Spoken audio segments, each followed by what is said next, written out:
Puri, si Jesus at si Maria. Ako nga pala si Eunice G. Montemayor at ito po ang talambuhan ni Jose Rizal.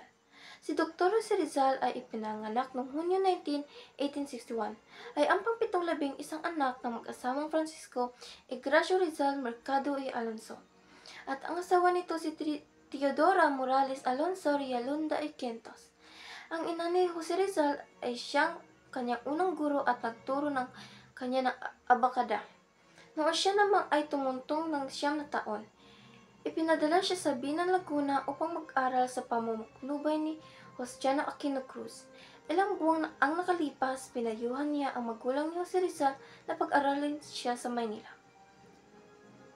Ang Ateneo Municipal de Manila ang unang paaralan sa Manila na kanyang unang pinasukan. Noong ika-2 ng Enero 1872, ayon sa Noli Tangere Guzman.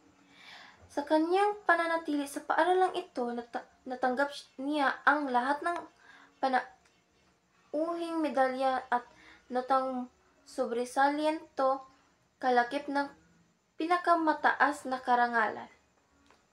Nang sumunod ng taon siya ay kumuha ng pilosopuya at pinatikan ng pamantasan ng Santo Tomas sa Ateneo. Kasabay niya kinuha ang agham ng pagsasaka. Pagkara ay kinuha niya ang kursong paggagamot ng nasabing pamahalaan. Santo Tomas.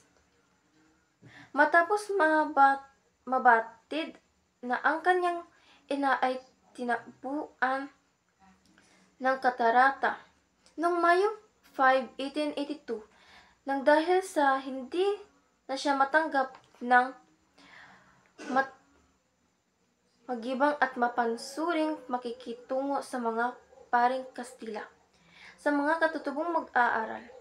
Pagtungo sa Espanya, doon pumasok siya sa Universidad Central de Madrid, kung saan ikalawang taon ay natapos niya ang karerang medisina.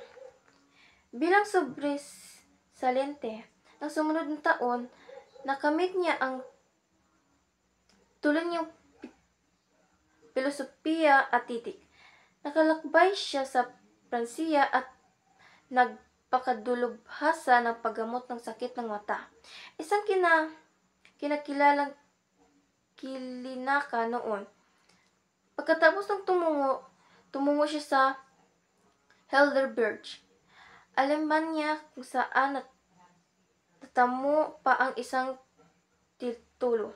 Sa taon din ng kanyang pagtatapos ng medisina, siya ay nag-aaral ng wikang English. Bilang karagdagan ng mga wikang kanyang ng malalamang gaya ng Pranses, isang wikan ni si Rizal na nakalam ng Arabe, Catalan, Chino, English, Pranses, Alaman, Griego, Ebreho, Italiano, Hapon, Latin, Portuges, Sanskrit, Espanyol, Tagalog, at iba pang katutubong wika ng Pilipinas. At ito lang po ang talambuhay ni Jose Rizal, ang aking pinalakay.